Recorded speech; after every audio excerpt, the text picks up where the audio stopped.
Hello there, welcome to Genesis Models. My name's Bob Warden and welcome to this tutorial video. This tutorial is going to be a remake of the homebrew thinners tutorial that we did all them years ago. But what I want to do is I want to do a 2.0 version and sort of just update everything because it's been quite a few years, been a few sort of questions and people have asked about this and whatnot, but not really much has changed in the recipe really. When it comes to making your own homebrew thinners, it's a nice advantage because really thinners can be it is a very simple ingredient, and I know you can go off, and I've got all sorts of thinners here from Tamiya to extra acrylics, all sorts of thinners.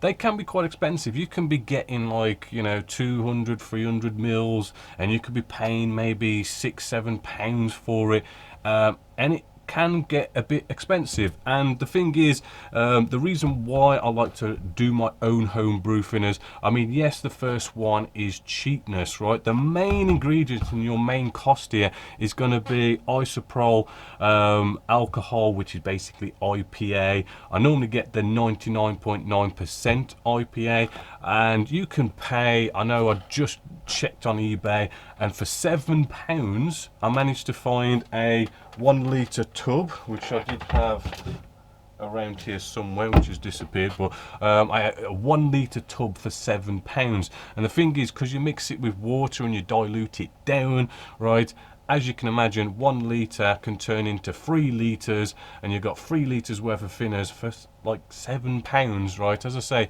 mega cheap. The other reasons why I like to thin them is that you have a nice good control on what you put into it, so you can change the characteristics of your thinners to accommodate whatever you're doing. I mean, I know some paints can be a bit tricky, for example extra acrylics, and we can add things like Retarder, and that sort of slows the paint drying time down, stops that kind of type of paint, which I do find does dry up on the needle a little bit, maybe too much sometimes. So you add a bit of Retarder and it sort of helps it sort of not dry up on the needle. Same with depending on what climate you're in. If it's very hot, you can control the Retarder and stuff. If you want your paintwork to be really thin, you can add loads of flow improver and stuff and thin it out and let it level a little bit better. There's all these sort of nice bits of control you can have, but really the big one, it's a nice cheap way of getting thinners. Now this is something that I have been literally using for years. When I first did this all those years ago, I literally have switched to my own homebrew thinners, and I've not had a single problem ever since I did that. So it has been well tested, and a lot of you guys have taken this on board and made your own, and no one has really come back with saying that they've had any problems with it. So it is quite a simple ingredient if we just get started. Well, first off, the main ingredient we have here, well actually the main ingredient really is a glass of water. It is best to maybe go to the shops and buy some nice sort of clean distilled water. I mean, using tap water, you could be in sort of like a hard water area and you could have problems with that, but in all honesty, for the past like 5 years I've been using tap water and I've had no problems with it. So you can get away with tap water and it's nice and free. The next one is this one, isopropyl alcohol, which is IPA. This is 99.9% alcohol. Now one of the questions I've had a lot from the first video was that, what does it matter if you use 99.9%? Some people can only maybe get their hands on maybe 70% IPA or 90% IPA. It doesn't matter. The best way to sort of explain it is, what we're going to do is we're going to add 2 parts water, 1 part 99.9% IPA. What that basically does is turn the IPA into, let's face it, 33% IPA.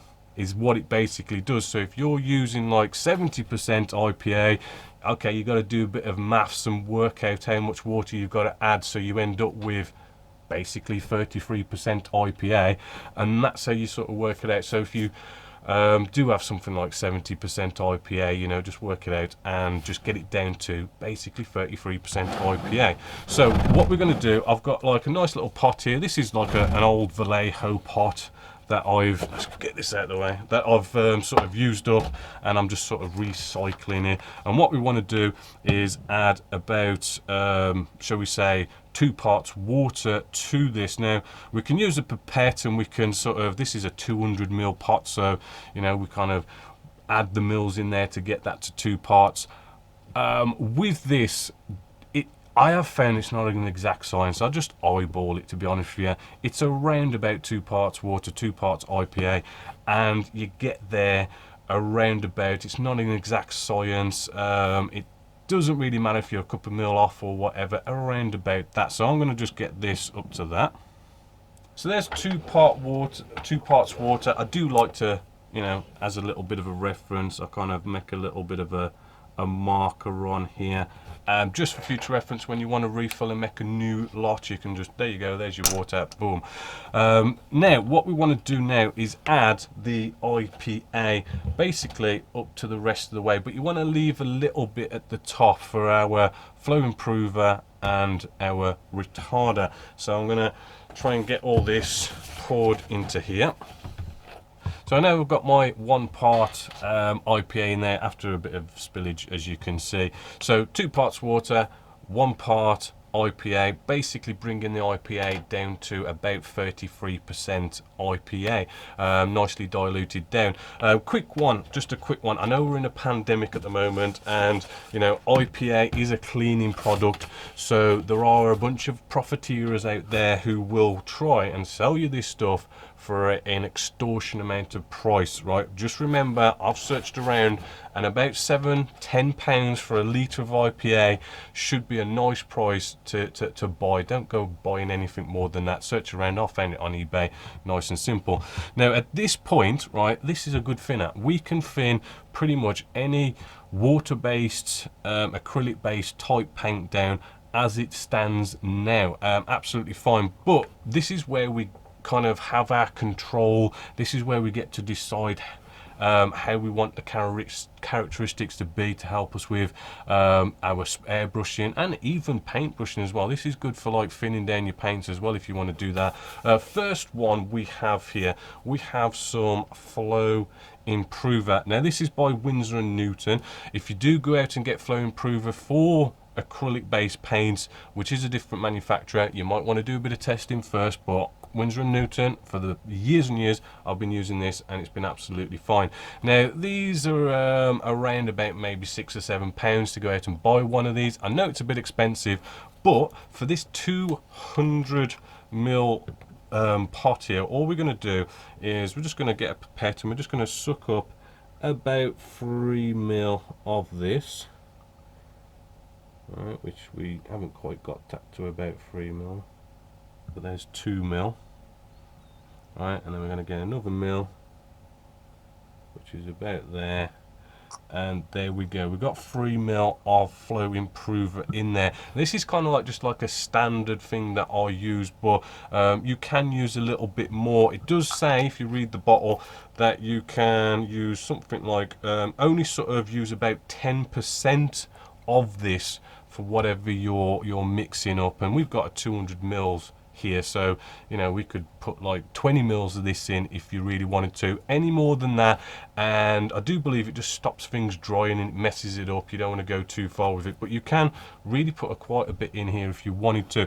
What Flow Improver does is basically exactly what it says on the tin. It's a flow improver. So when you spray your work down and the paint goes down onto the model, what's going to happen is you know, instead of it sort of going down and staying down where it is, it's going to have that bit of flow, that bit of a self-leveling effect to it. It allows the paint just to move a little bit, and what this does is gives you a really nice, smooth, professional finish on the model.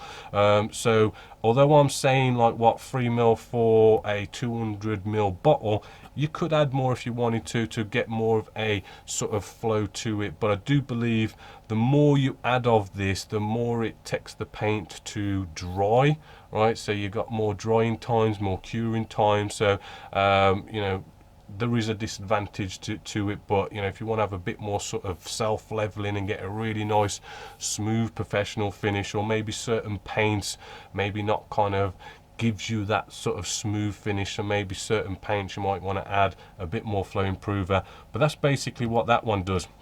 And then again, nice and simple, we have again Winsor & Newton's fluid retarder. Now what this is it slows the paint drying time down. And again, nice simple ingredients here. We're going to again go off and get a nice 3 ml of this and add that. Right, so nice and simple, 2 parts water, 1 part IPA, 99%. You know, 3 mils of flow improver, 3 mils of fluid retarder.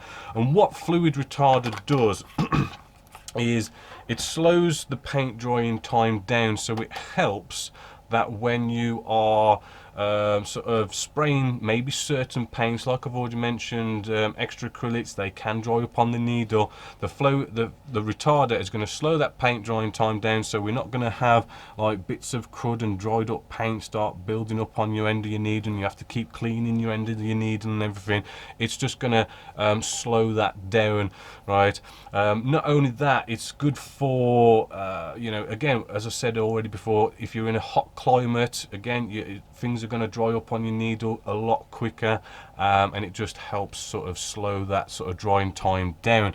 Again, you know, depending on your climate, you might want to add more retarder than say 3 mil. Maybe you're in a cold climate, maybe, so maybe you might want to add less retarder than that, or maybe skip the whole fluid retarder completely. You know, this is where you get to sort of control it, but you know, I kind of just go 3 mil of both these two. So that is what I do. It's kind of like the big thing that I like about this is the control you can have with these ingredients to change the characteristics. But there you go, we now have a nice bottle of thinners. Give it a good shake, ready to go in our airbrush, and we can pretty much spray everything. Now the paints that we can spray, so in front of us here are all the paints that I've sprayed with this. A couple of paints that aren't here that I know people have given me feedback and said. Testers is one of them. And there was just, do you know what? I mean, really, I haven't had anybody come back and say this paint doesn't work. As long as it's acrylic and it's water-based, they all work, right? A couple of notes, right, with a lot of these that I've used. Extra acrylics is probably a big one. This homebrew thinners does appear to work better than extra acrylics thinners, right? So it's kind of like, if you like to use extra acrylics like I do, you know, the homebrew thinners just seems to work better. The Vallejo stuff, right? Vallejo, I do find that the homebrew thinners does work really good with the Vallejo paints, but I do find that the Vallejo thinners does seem to work a little bit better with Vallejo, but it's not really a big deal. And apart from that, really everything that you see here, you know, we've got AK, we've got Ammo, we've got Citadel, you know, Tamiya, absolutely perfect for it, Humbrol, the Mr. Hobby color range, we've got even a Can as well, really nice German, a Russian sort of manufacturer. Even all the primers that we see here, AK, Ammo, Vallejo primers, my favorite matte varnish by by Winsor & Newton, they all work. Absolutely anything you name it is going to work with this thinners.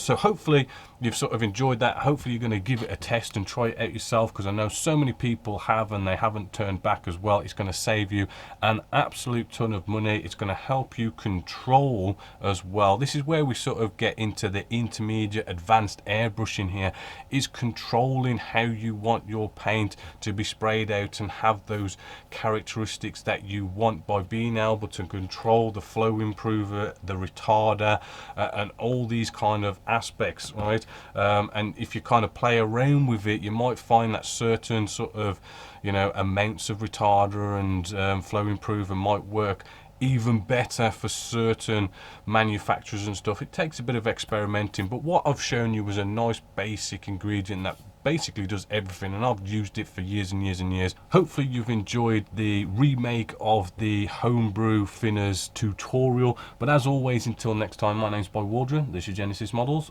and I hope you've enjoyed.